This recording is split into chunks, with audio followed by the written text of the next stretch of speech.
I woke up at 5:30 a.m. just like always.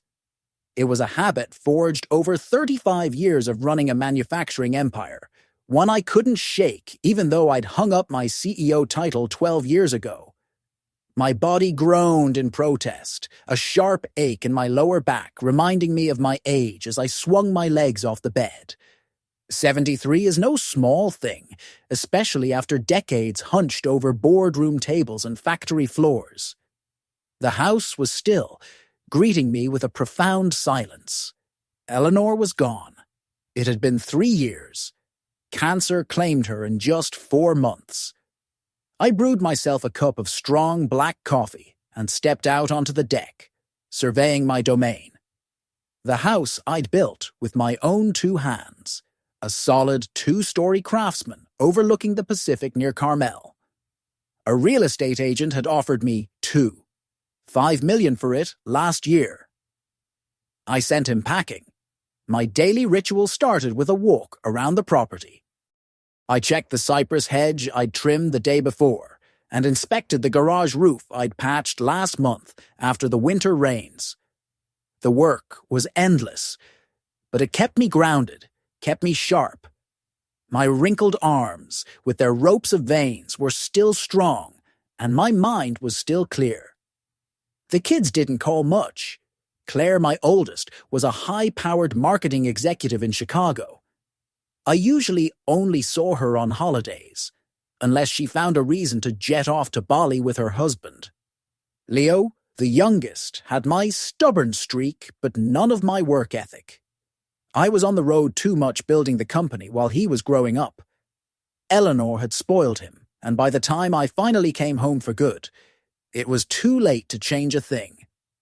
The sun was just beginning to burn through the morning fog as I made breakfast, scrambled eggs, bacon, and a slice of sourdough toast. Another cup of coffee. None of that New Age nonsense with granola and almond milk. I ate while scanning the local paper. The town of Carmel was becoming more of a tourist trap every year. Old cottages were being snapped up and turned into boutique hotels. The local diner now served avocado toast and kombucha instead of a decent burger and a beer. The world was changing, but I wasn't. The doorbell rang around 11.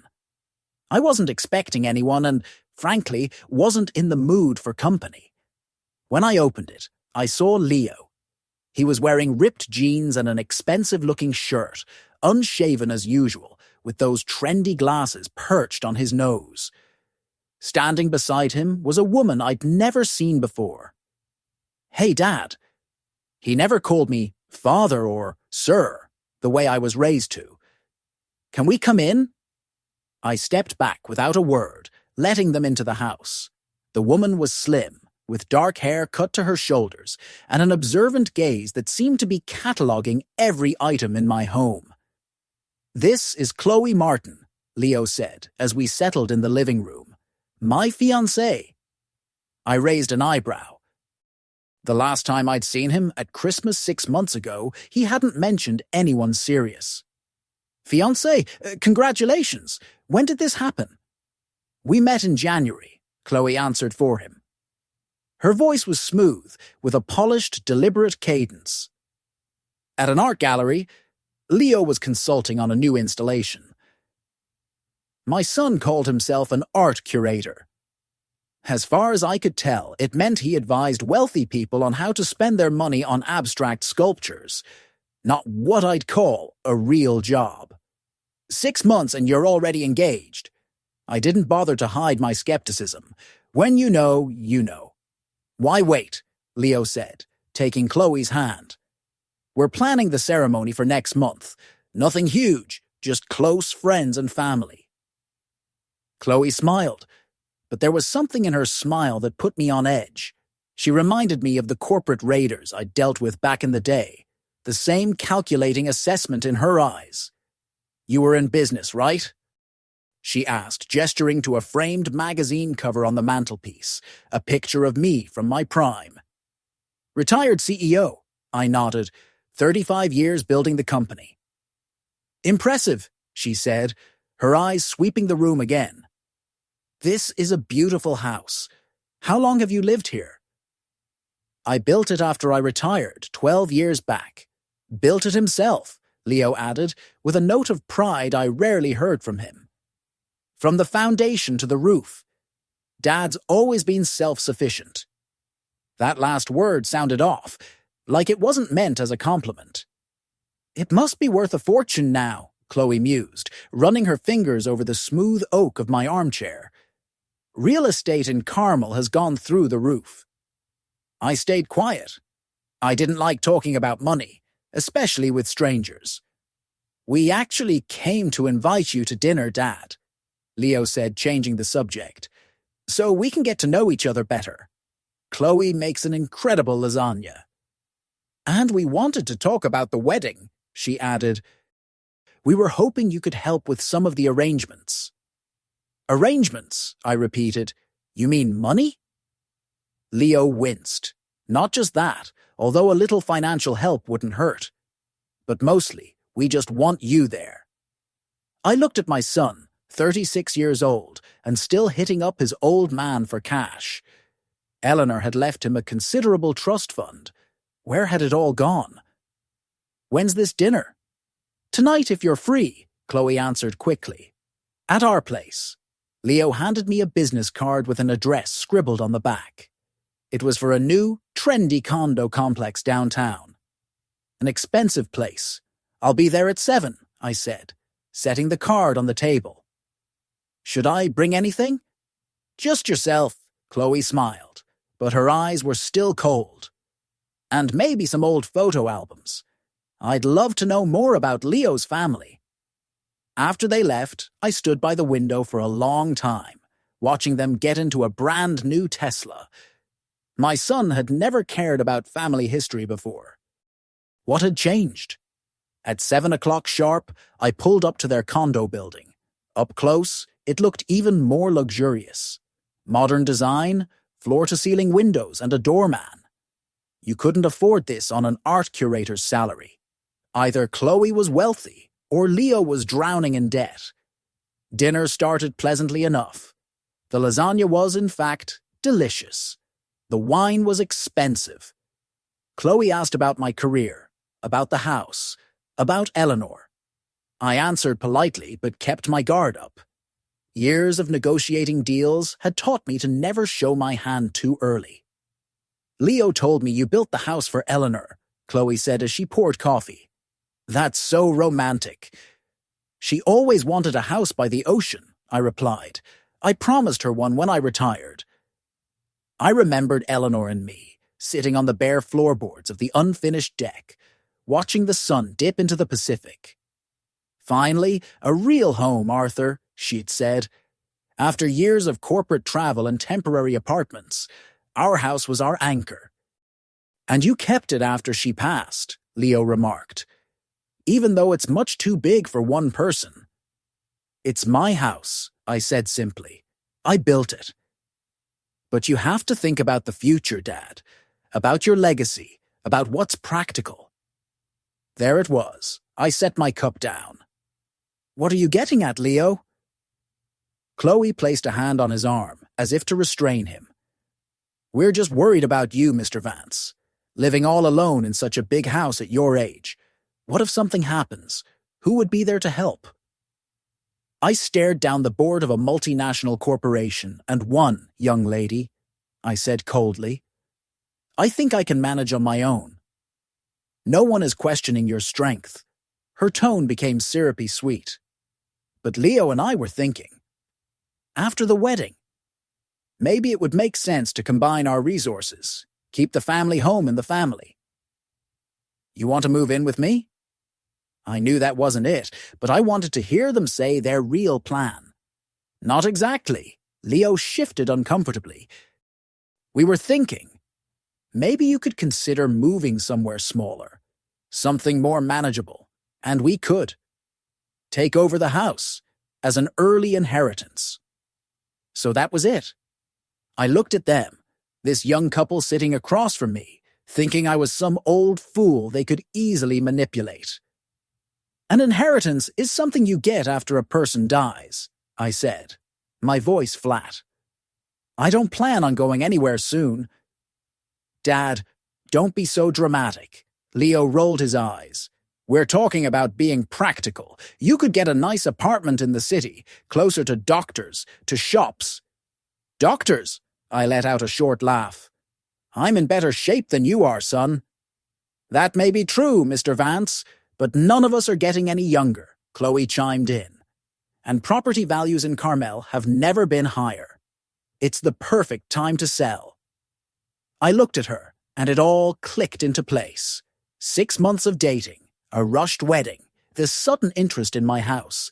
They didn't want to live in it. They wanted to sell it and pocket the cash. The house is not for sale, I said, getting up from the table. Not now, not ever. Dad, you're not even thinking about it. I have thought about it, Leo. That is the house I built for your mother. It's where I will live out the rest of my days. What happens to it after I'm gone is my decision, not yours. Chloe's posture stiffened, the mask of friendliness slipping away. You're not thinking about your son, Mr. Vance. About his future. Our future. You should build your own future, I said, heading for the door. Thank you for dinner. I'll wait for the wedding invitation in the mail. Back in my car, I realized I'd forgotten the photo albums they'd asked for. They were still on the back seat. It was for the best. Something told me Chloe wasn't interested in family memories, but in getting an appraisal on the house I'd built with my own 2 hands. Driving home along the coast, I thought about Eleanor.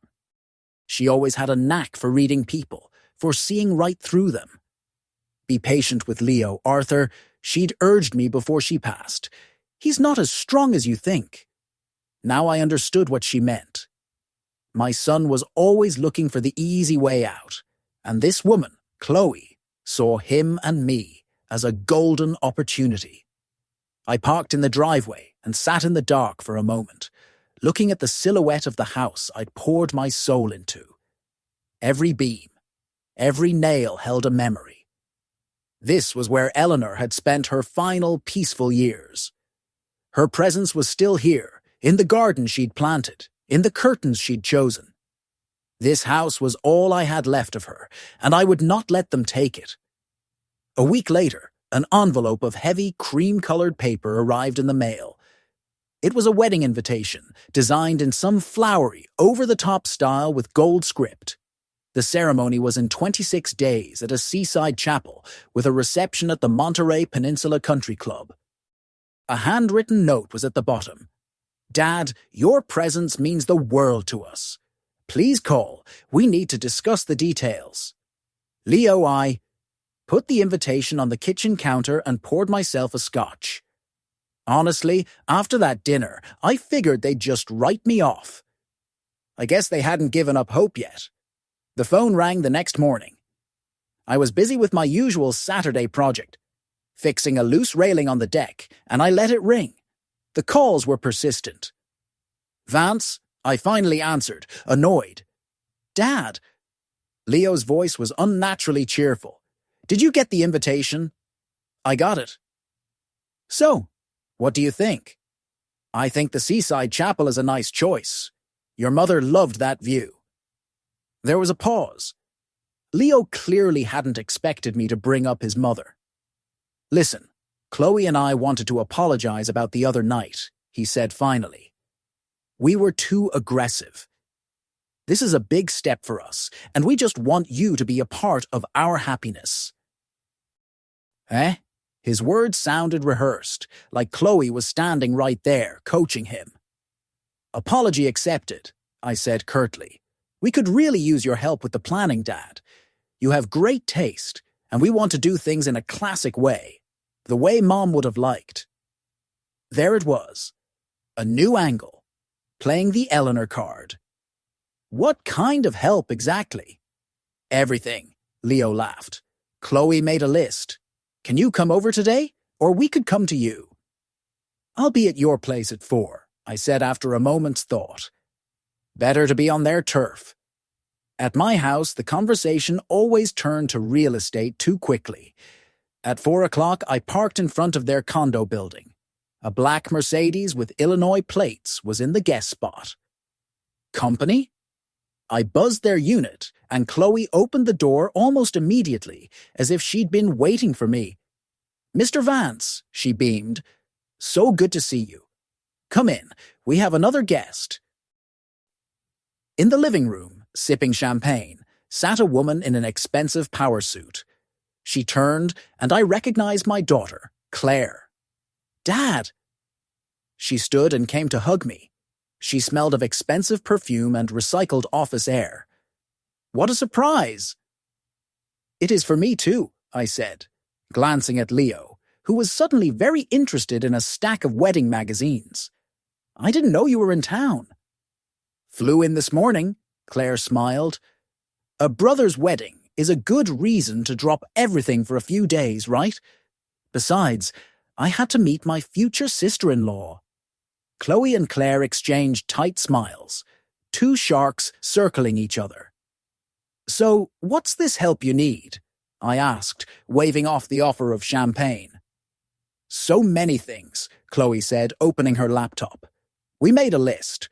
First, transportation for the guests. Leo said you knew some people with a classic car service." "I did. Harry Ashford, he passed away last year." "Oh," she frowned. "That's a shame. Well, what about flowers?" "We need someone who can do custom arrangements, not just standard roses." The next hour was a blur of questions about vendors, decorators, and caterers. Most of the people I suggested were either retired or not the right fit. It became clear they didn't want my contacts. They wanted something else. "And then, of course, there's the financial aspect," Chloe said finally, closing her laptop. "A wedding like this is quite an investment. Especially at the country club," I noted. "Why such a lavish affair if you wanted a small, intimate ceremony?" "Because it's a special day, Dad," Claire jumped in. "A day to remember for the rest of their lives. Leo deserves the best." "And how much is the best going to cost?" Chloe named a figure that made my eyebrows shoot up. "And you expect me to cover that?" "Not all of it," Leo said quickly. "Chloe's parents are contributing, but traditionally, I'm the father of the groom," I cut him off. "But my father can't afford this," Chloe said softly. "He's just a high school history teacher." "Then perhaps you should have planned a wedding you could afford." An uncomfortable silence fell over the room. Claire shook her head with a look of disappointment. "Dad, you could show a little generosity," she said. "You can certainly afford it, and this is Leo's only wedding." "I should hope so," I muttered, looking at my son. "Fine. I'll pay for half, on one condition." "What's that?" Chloe leaned forward. "We don't talk about my house again. Not now, not after the wedding. The subject is closed." Leo and Chloe exchanged a look. "Of course, Dad," my son said finally. "It's your house. We respect your decision." Something in his voice made me doubt his sincerity, but I nodded. A deal was a deal. After that visit, I was bombarded with calls and texts for meetings, cake tastings, suit fittings. I went along when it seemed reasonable and held my ground on the money. Half meant half.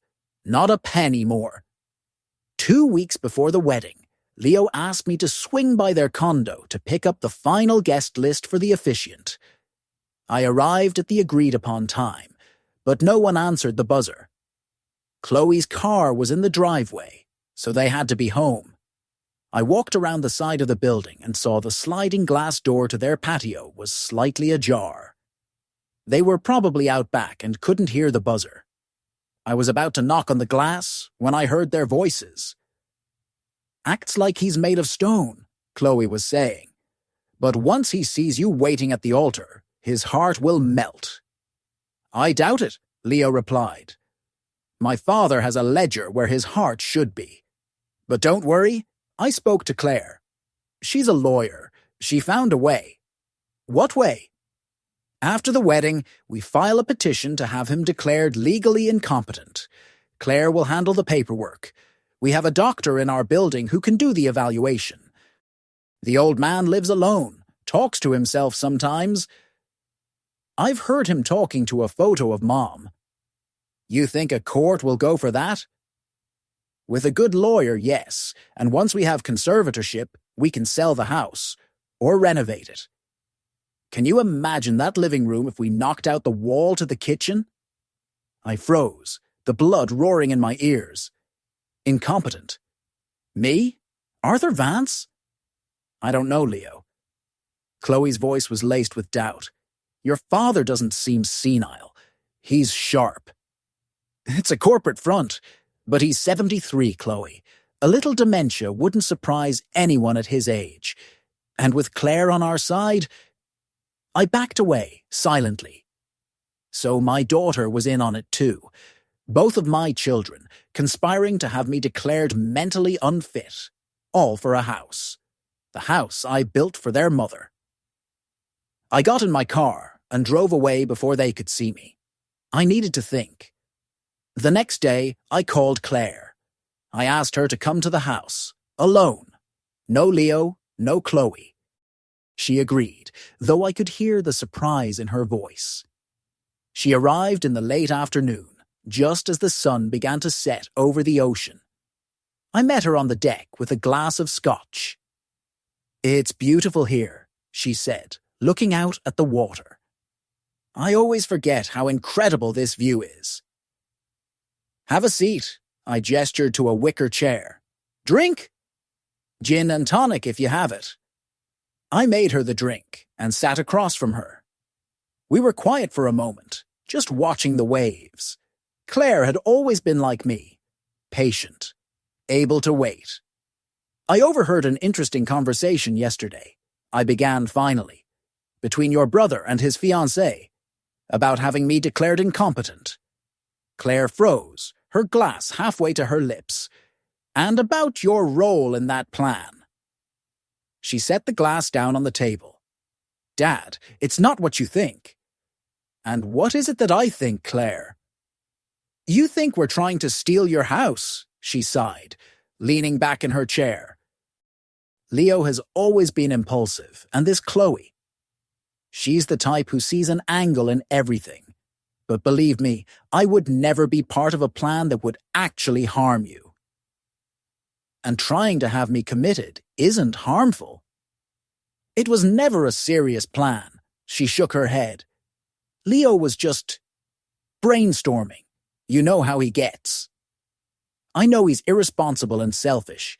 I expected better from you, Claire. She looked away. I just mentioned it was a theoretical legal option, in passing. I never thought he'd actually consider it. And now I tell him it's impossible, that any judge would laugh it out of court the second they met you. I studied her face. My daughter, the successful executive, a master of corporate spin. She'd always been a convincing liar. Why is Chloe so fixated on this house? I asked. They could buy their own place if she has money. Claire hesitated. I'm not so sure she has money, Dad. Leo says she comes from a wealthy family, but I did some digging. Her father really is a high school teacher in Ohio. That doesn't sound like someone who can split the cost of a wedding at the country club. Then who's paying for the other half? I think, she said carefully, that they're counting on you. I took a sip of my scotch, the bitter liquid burning its way down. And what are you counting on, Claire? She was silent for a long time, staring at the horizon. I'm counting on you living for many more years, Dad, and that one day you'll forgive us for the kind of children we turned out to be. What kind of children are you? Ungrateful, she met my eyes. Both of us. Mom always said we didn't appreciate what we had. She was right. There was a flicker of sincerity in her voice, but I'd been in too many boardrooms to miss the calculated undertones. And yet, you're helping Leo with this Chloe situation. He's my brother, she said simply. and I'm not convinced she's right for him, but he won't listen if I say that to him directly. Why not? Because, she paused, there's something about Chloe that appeals to Leo. A promise of the success he's always felt he deserved. Or a promise of money, I countered, from the sale of my house. Claire didn't deny it. Maybe. But I'm here to make sure things are handled. Civilly. Civilly, I repeated. As a lawyer or as a daughter? Both, she said, finishing her drink. What are you going to do, Dad? I looked out at the ocean, where the last sliver of sun was turning the water to liquid fire. I'm going to the wedding. And then? And then we'll see. Claire stood up. I have to go. I'm meeting the wedding planner in the morning. She paused at the door. Dad, I know Leo and I haven't been perfect, but we're your family. The only one you have left. I watched her get into her expensive car and drive away. Family. The word used to mean something. Now it sounded like a threat. The day of the wedding was clear and warm. A perfect late June day in Carmel. I was up at dawn, out of habit, even though the ceremony wasn't until 2 in the afternoon. The tailored navy suit Leo had insisted I buy was hanging on my closet door. Beside it, in a small velvet box, were the cufflinks Eleanor had given me for our 20th anniversary platinum with small inset sapphires. I had planned to give them to my son before the ceremony. My old leather briefcase sat by the door, packed with a change of clothes and some essentials. A lifetime of business travel had taught me to be prepared for anything, especially after overhearing a plot to have me declared incompetent. I didn't trust Leo or his fiancée. I didn't even trust Claire, despite her attempts to play the mediator. At 11, I called David Chen, my old corporate lawyer and a trusted friend. We'd been through countless battles together in the corporate world, and if I needed legal backup, David was my guy. Are you sure they're planning something, Arthur? He asked, after I laid out the situation. Maybe it's just pre-wedding jitters. I heard them with my own ears, David. They want to have me committed so they can get their hands on the house. David was quiet for a moment. What do you need from me, Arthur? Be on standby. I might need to change my will on a moment's notice. Keep your phone on tonight.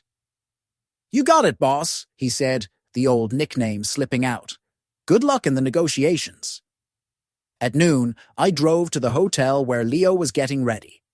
The clerk at the front desk directed me to the presidential suite. I knocked, heard muffled voices, and then the door swung open. Leo looked stressed but managed a weak smile. Dad, come on in. We were just going over the final details. In the room, besides my son, were his best man, Darren, my daughter, Claire, and to my surprise, Chloe. It was supposed to be bad luck for the groom to see the bride before the ceremony, but this couple seemed to care little for tradition. Chloe, I nodded to her, isn't it bad luck to see the groom on his wedding day? Leo and I aren't superstitious, Mr. Vance, she said with that same cold smile. Besides, we had an important family matter to discuss. I felt a familiar tension coil in my gut. What's that? Claire got up and moved to the window as if to distance herself from what was about to happen. Darren looked like he'd rather be anywhere else. Dad, Leo began, stepping toward me.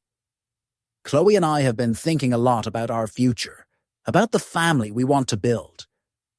A natural thing for a couple about to be married, I remarked dryly.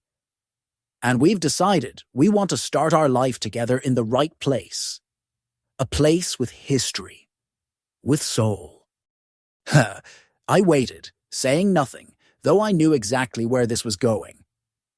Your house, Dad, Leo said, placing a hand on my shoulder. It's the perfect place for us, for the new Vance family. We've had this conversation, Leo. The house is not for sale. It's not for sale, Chloe interjected, moving closer. But it can be a gift, A wedding gift. From a father to his son. It's a tradition as old as time. What time is that, exactly? I asked. Perhaps you'd like a dowry to go with it. Don't be like that, Mr. Vance. Chloe switched tactics, her voice becoming soft. Think of it as an early inheritance. You were going to leave the house to Leo eventually, right? Why not do it now, while you're here to see us build our life in it? To see your grandchildren grow up in the house you built? Chloe, Claire cut in, finally deciding the conversation had gone too far. Maybe this isn't the time. The ceremony is in 2 hours. It has to be now, Leo insisted. I want everything settled before we get married. It would be symbolic. I looked at my son. His eyes had a strange, almost feverish glint to them. Something was off. Leo, are you okay? Never better, he laughed, a little too loudly. Just some wedding day excitement. I saw Chloe shoot a warning glance at Darren, who was inching toward the door. Why the urgency? I asked bluntly. What's going to happen after the wedding that you don't want me to know about? Nothing, Chloe answered too quickly. It's just... The bank gave us an incredible refinancing opportunity, but the offer expires soon. Refinancing what? I turned my gaze back to Leo. Are you in debt? Claire turned from the window. Leo, you promised me everything was under control. It is, he said, running a hand through his perfectly styled hair. It's just some minor financial setbacks, nothing serious. How serious? I pressed. A couple $100,000, he mumbled. Maybe a little more. I let out a low whistle. $200,000? Where did you rack up that kind of debt? Investments, Chloe jumped in. A temporary downturn. The market will bounce back. What investments, Leo? I kept my eyes locked on my son. He looked down at the floor. Crypto, he muttered. And a few art ventures that didn't pan out. It all made sense now. The rushed wedding, the obsession with the house, the plot to have it sold. This wasn't about building a family home. It was about a bailout. And you expect to pay off your debts by selling my house? A cold anger began to rise in me. Not selling, Chloe said hastily, just using it as collateral for a new loan. The house would stay in the family. Until you default on the first payment, I shook my head. Then the bank takes it. The house I built for your mother. Leo's head snapped up. You never gave a damn about Mom's house until we brought it up. It was always your business trips, your company, your precious career. Now you're clinging to this house like it's the only thing that matters. Because it's the only thing I have left of her. I raised my voice to match his. The only place she was ever truly happy. Happy? Leo sneered. Was she happy when you were gone for months on end? When she had to raise us by herself? When she had no idea if you were ever coming back from your latest business trip? Don't you dare. My voice dropped to an icy calm. Don't you dare use your mother as a weapon against me. She knew what she was signing up for when she married me. And she never, not once, blamed me for the choices I made. Because she was too damn good for that. He was practically yelling now. Well, I don't have to be. I'm entitled to my share of what was hers. She left you a trust fund, Leo. What did you do with it? He turned away, refusing to meet my eyes. You never cared what I did, he said quietly. My galleries, my projects. You always thought it was a waste of time. Because it was. I jabbed a finger in his direction. Look at yourself. 36 years old, with nothing to your name but debt and a scheme to cheat your own father. Enough! Chloe stepped between us. This is supposed to be a happy day. Let's all calm down and discuss this like rational adults. I am being rational, I said, pulling myself together. My answer is no. The house will not be signed over. Not today. Not ever. And you can forget your little plan to have me declared incompetent. It won't work. Chloe's face went white. I don't know what you're talking about. I heard you. Talking about putting me in a home after you get conservatorship. About how you'd remodel my house, tear down the walls. Leo looked stunned. You were spying on us? I came to get the guest list, like you asked. It's not my fault you discuss your conspiracies with the patio door open. Claire moved closer. Dad, it was just a theoretical conversation. Nobody was actually going to. Don't lie to me, Claire. I looked at my daughter. You know better. You said you'd draw up the papers yourself. A heavy silence filled the room. Darren, by the door, looked like he wanted the floor to swallow him whole. Fine, Leo said finally, his voice strangely calm. Either you sign the house over to me today, or you can forget about this wedding. Leo, Claire gasped. You can't. I can, he said, looking me straight in the eye. So what's it going to be, Dad? Your house or my wedding? I slowly reached into my pocket, pulled out the velvet box with the cufflinks, and placed it on the table. These were for you, from your mother, from me. But you're not worthy of her memory. Leo's face turned ashen. Get out. What? Get out. He pointed to the door.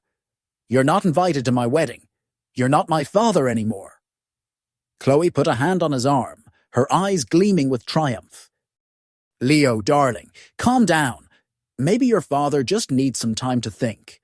No. He shook her hand off.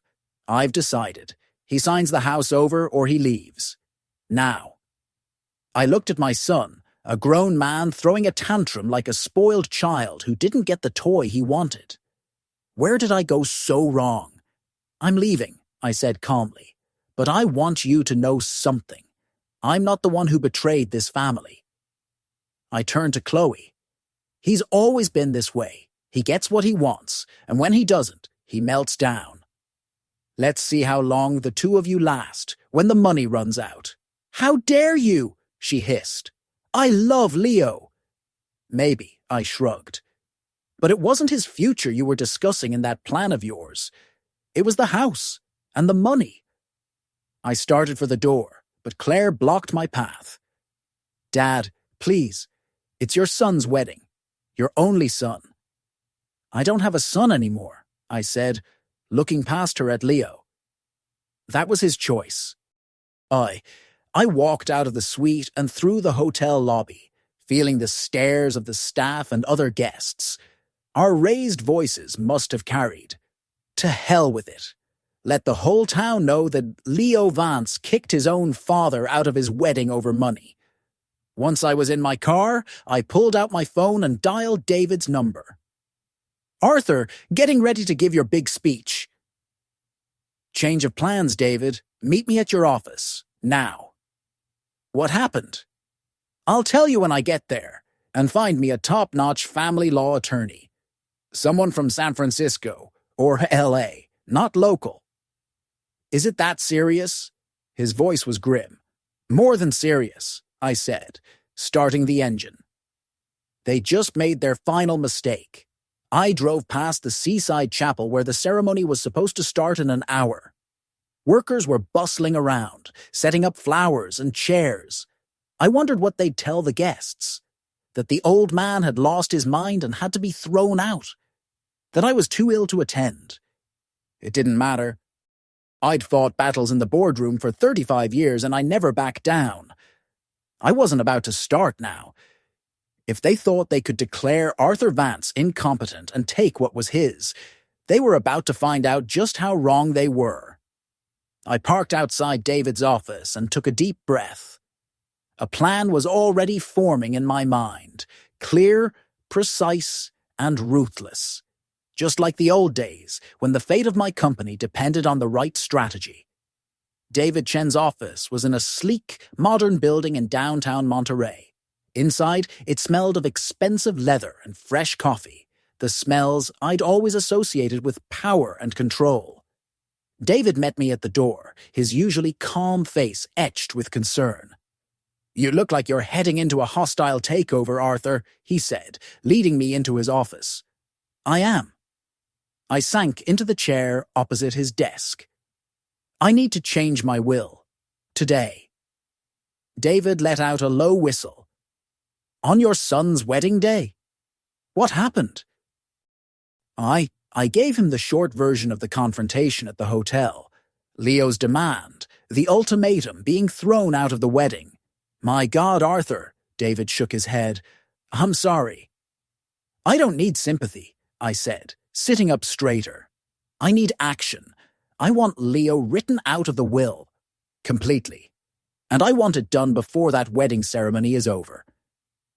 "Legally, it's possible," David said, opening his laptop. "We can draft a codicil right now. But are you sure? This is a huge step." "I'm positive. What about Claire?" I paused. Claire was complicit, but at least she'd shown a flicker of conscience. "I'll leave Claire something. Not the house, but something." David nodded and began to type. "And the house? What are your plans for it?" It was a good question. I hadn't thought that far ahead. Who would I leave the house I built for Eleanor? Then I thought of Sophie, Claire's daughter, my granddaughter. The only one who ever seemed genuinely interested in my stories, who visited during the summer and helped me in the garden without wanting anything. She was 19 now, in college. "Sophie, probably," I admitted. "She's the only one in this family with a soul." "A wise choice," David kept typing. "Anything else? Any special conditions?" I thought for a moment. What else could I do to protect the legacy Eleanor and I had built? "Yes, I want to add a poison pill provision. If Leo or Chloe ever contest the will or file for conservatorship, all assets immediately transfer to a charitable trust for business school scholarships. Everything. No exceptions." David raised an eyebrow. "That's harsh, Arthur." "I'm a harsh man when I need to be," I replied. "One more thing. I want to go to that wedding." "But you said you were kicked out." "I was. And I'm going back. With you. And a lawyer. I want to publicly announce that I'm pulling my financial backing for the event." David leaned back, steepling his fingers. "Arthur, I understand you're angry, but think about this. It's your son's wedding, regardless of what he's done. Is it worth causing that kind of scene?" I looked my old friend in the eye. "They were planning to have me declared incompetent, David, to put me in a home, to take the house I built for Eleanor, my son and my daughter, my own flesh and blood." I shook my head. "This isn't just anger. This is about drawing a line." David studied me for a long moment, then nodded. "All right, I can get Diane Reynolds on the line. She's one of the best family law attorneys in the state. She happens to be in town for another case. Get her." While David made the call, I stared out the window at the bustling street below. Tourists and locals went about their day, oblivious. Did I ever imagine my own children would turn on me like this? Were there signs I had missed? Maybe I did spend too much time building my career. Maybe after Eleanor died, I should have focused more on them and less on the house. I was never a perfect father, but I was always an honest one. I taught them the value of hard work, of keeping your word. If they chose to ignore those lessons, that was on them, not me. Diane Reynolds arrived 20 minutes later. She was a sharp, no-nonsense woman in her late 40s, dressed in a perfectly tailored suit. David brought her up to speed. "Mr. Vance," she said, shaking my hand. Her grip was firm. "This is a difficult situation. Are you certain you want a public confrontation?" "Absolutely," I nodded. "They fired the first shot." "In that case, I must advise you," she said. "If your son and his fiancée do intend to file for conservatorship, our actions today could be used as evidence of erratic behavior on your part." "Let them try," I smirked. I have witnesses to their original conversation, and I have a recording of our confrontation at the hotel. I tapped the pocket of my jacket, where my phone had been recording the entire time. An old boardroom trick.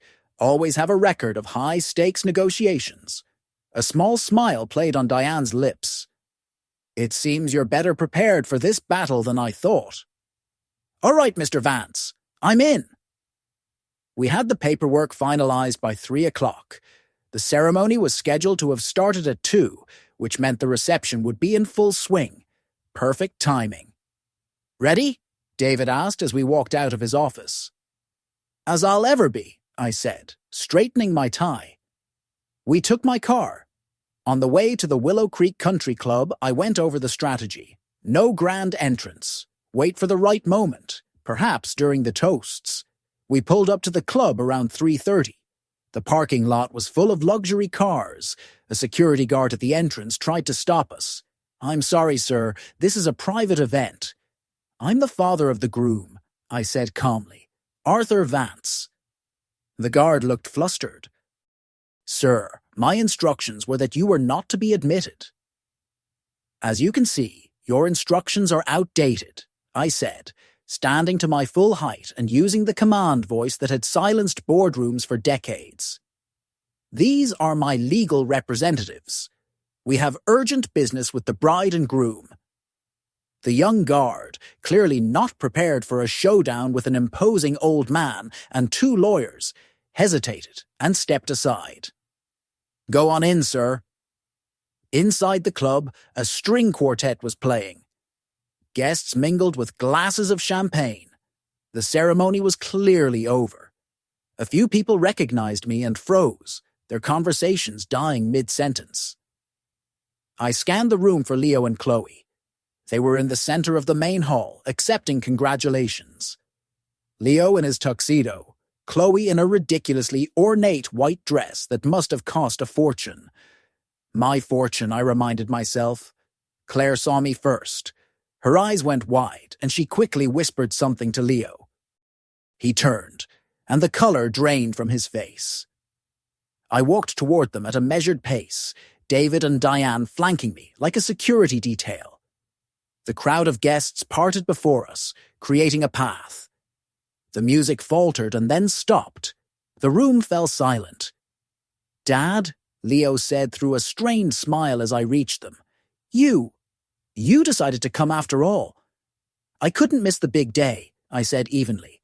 Congratulations on your marriage. Chloe looked like a deer in headlights, her smile frozen in place. Mr. Vance, we weren't expecting.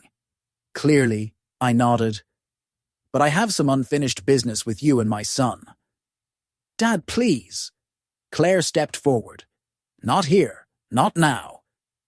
Here and now, I said, turning to address the guests.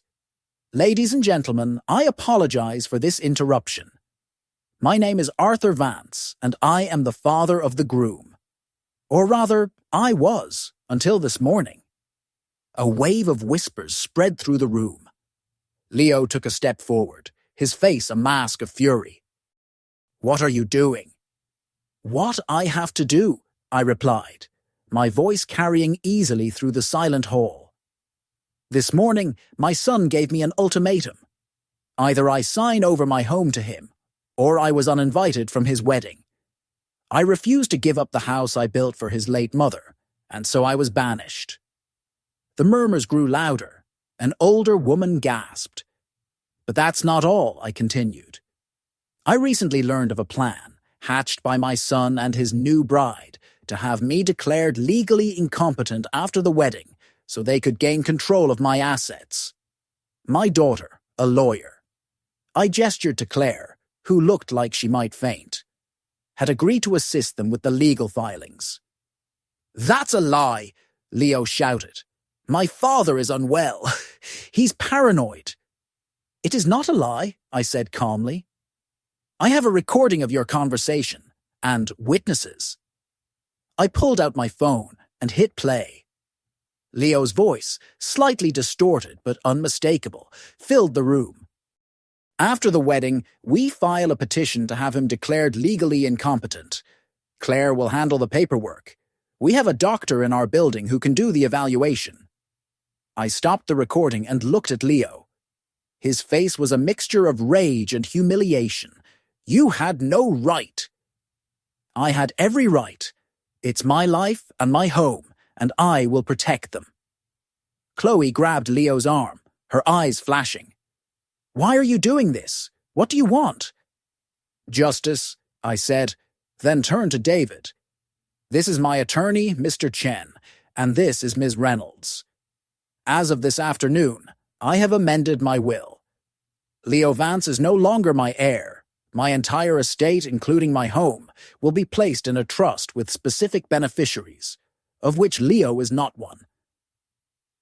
Claire stepped forward. Dad, you can't. I can. I looked at my daughter. And I have. As for this evening's celebration, I glanced around the opulent room. I am officially withdrawing my financial support. The bill for this event will be sent directly to the newlyweds. A collective gasp went through the hall. I saw Chloe's parents, a modest-looking older couple, exchange panicked looks. You can't do that. Leo looked like he'd been physically struck. You promised to pay for half. Just as you promised to be a son, I said quietly, for his ears only. We both broke our promises today. Chloe suddenly burst into loud, theatrical sobs, her perfect makeup starting to streak. You've ruined our wedding, our special day. How could you? The same way you plan to ruin my life, I replied flatly. It's called consequences, Ms. Martin, or I suppose it's Mrs. Vance now. Chloe's father, a short, tired-looking man, approached us. What's this all about? What bills? We were told all the expenses were taken care of. They were, I nodded. Until this morning. Now the responsibility lies with your daughter and my former son. Leo's face was chalk white. You can't do this to me, Dad. You know I don't have that kind of money. And I don't have a son who plots to have me committed for his inheritance. Diane Reynolds stepped forward. Mr. and Mrs. Vance, as Mr. Vance's legal counsel, I am obligated to inform you that any attempt to contest the new will or file for conservatorship will trigger a clause that immediately transfers all assets to a charitable foundation. It is an irrevocable condition of the trust. Claire, the lawyer, understood the implications instantly. Dad, you can't be serious. It's my money, my choice, I said, looking at my daughter, and my right.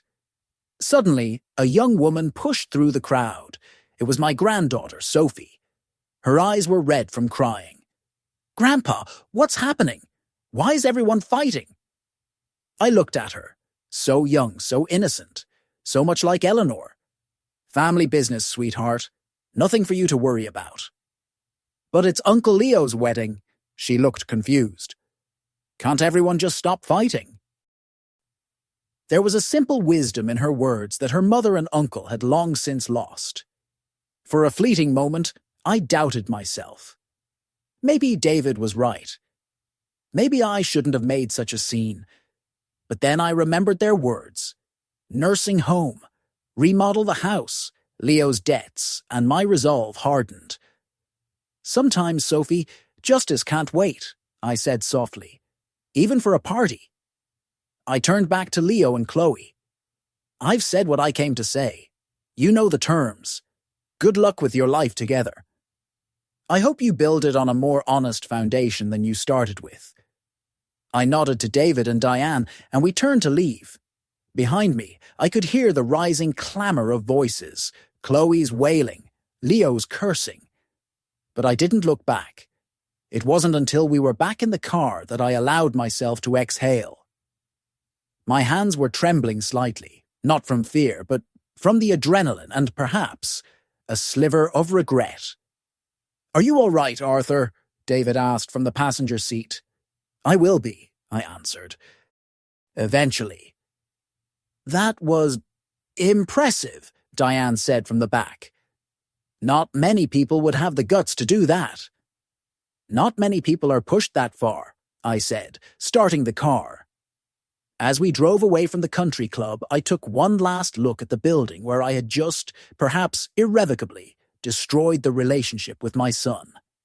Was I too harsh? Maybe. But they had left me no choice. They declared war. They crossed the line. I was simply defending what was mine. My freedom, my home, and the memory of Eleanor. And yet, deep down, in a place where memories of a little boy learning to ride his bike and a proud father at a college graduation still lived, there was a sharp, aching pain. The pain of a father who had lost his son, not to war or tragedy, but to greed. I gripped the steering wheel tighter. What's done is done. Arthur Vance never backed down from a fight, not even the hardest one. The week following the wedding was eerily quiet. No angry calls from Leo or Claire, no threats, no attempts at an apology. I did see Chloe's car drive slowly past my house once. She didn't stop. The town of Carmel was buzzing. When I went to my usual coffee shop, conversations would hush as I walked in, then start up again in hushed whispers as soon as I sat down. It didn't bother me. I'd been the subject of gossip in the business world for years. On Wednesday morning, as I was having breakfast, a man approached my table. He was built like a bulldog, with a direct, no-nonsense gaze. About my age. Arthur Vance? He held out a hand. Frank Miller, tech founder, retired. I shook his hand. Pleasure to meet you. To what do I owe the honor? Mind if I join you? He gestured to the empty chair. I nodded and he sat down with his coffee. Heard about your situation, Vance. Small town. Word gets around. I'm sure it does, I said, sipping my coffee. Heard your kids tried to pull a fast one with your house. Heard you fought back. Hard. Now they're threatening to sue. That last part was news to me. Miller shrugged. Like I said, rumors. But that's not why I'm here. I'm part of a local group. Retired execs. Entrepreneurs. We meet once a week at the library. No agenda. Just talk, swap war stories, maybe work on a few community projects. We'd be honored to have you join us. I studied his face. There was no pity in it, just the straightforward manner of a man who understood the battlefield of business. Why me, Miller? Because when your own team turns on you, he said simply, the old guard needs to stick together. Tonight, 7 o'clock, west wing of the library. Casual dress, but a sharp mind is required. He stood, shook my hand again, and left me to my thoughts. I hadn't joined any local group since moving to Carmel. I preferred my solitude. But now, with my family having turned their backs on me, the idea of spending an evening with men who understood the cost of building something from nothing had a certain appeal. At 7 that evening, I walked into the library. In the West Wing, a dozen or so men of various ages were gathered around a long table. They ranged from young guys who just sold their first startup to gray-haired titans of industry. Miller saw me and stood up. Arthur Vance, welcome, he said to the group. Gentlemen, this is Arthur Vance. Built Vance Manufacturing from the ground up. 35 years at the helm. I gave a curt nod, feeling a bit awkward under the scrutiny. It had been a long time since I'd been in a room full of my peers. Pull up a chair, Vance, one of the older men said. Make yourself at home. I took an empty seat. The next 2 hours flew by. We talked about everything. The market, the new generation of entrepreneurs, the challenges of staying relevant after retirement. No one mentioned my family situation directly, but I could feel their unspoken support. Our biggest issue right now, Miller said, as the conversation shifted to local matters, is the brain drain. We've got all these brilliant young people with great ideas, but they can't afford to get started here. The cost of living is astronomical. They all leave for Silicon Valley or Austin. What about incubator programs? I asked. Too small, a younger man with an intense energy replied. The big venture capital funds don't look at a place like Carmel. Not enough scale. I thought about it. My house had 6 bedrooms, not counting my own. Since Eleanor passed, I'd closed off most of the upstairs. The rooms just sat there, empty. The next day, I called David Chen. I need your counsel, I said, and then I laid out my idea. Can I legally convert part of my house into a residence and mentorship program for young entrepreneurs? Theoretically, yes, David said after a long pause. But you're talking about a mountain of red tape, zoning, permits, liability. I'm not looking for easy, David, I said. I'm looking for right. The next few weeks were a whirlwind of meetings with city planners, lawyers, and contractors. The city officials were wary at first, but when I told them I would be funding the entire project myself, their skepticism quickly turned to enthusiasm. Miller and a few of the other men from the group volunteered to help with the renovations. We started on the top floor, turning 4 empty bedrooms into modern, functional live workspaces. I found I enjoyed the physical labor tearing down walls, installing new fixtures, painting. It reminded me of building the house for Eleanor all those years ago. One afternoon, while Miller and I were going over blueprints for a shared workspace addition, a familiar car pulled up to the gate. Sophie. My granddaughter got out and walked hesitantly toward the house. I'll leave you to it, Miller said tactfully, seeing the change in my expression.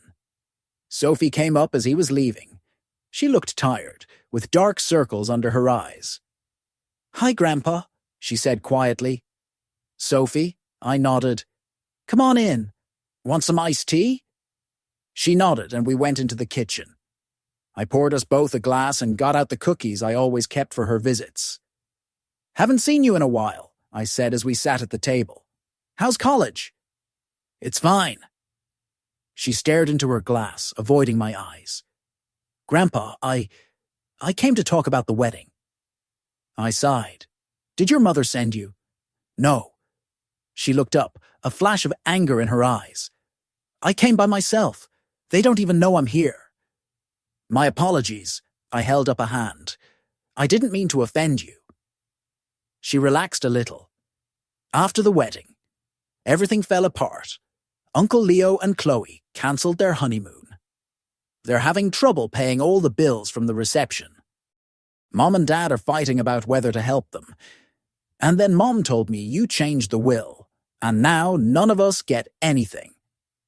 Not exactly, I said, taking a sip of tea. You weren't written out. Sophie looked at me, stunned. Me? But why?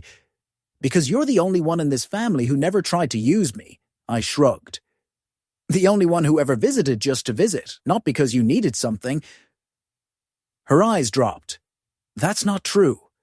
I came when I needed things too, when I was sad or fighting with my mom, when I wanted to hear your stories or just work in the garden to clear my head. That's different, Sophie. You came for things I could give freely. Time. Advice. Not for money or property. She was quiet for a long moment, then looked up. Did they really want to have you declared crazy? They did. But why? Uncle Leo always said he hated this house, that it had too many ghosts. I gave a dry chuckle.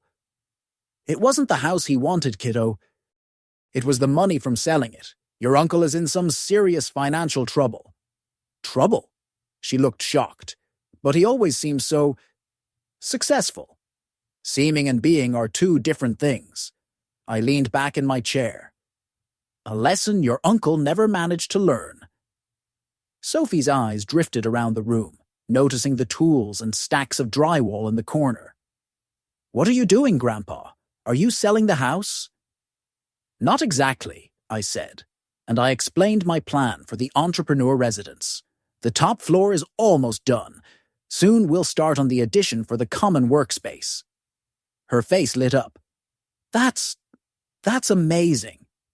Can I help? I'm on break in 2 weeks. I was touched by her genuine enthusiasm.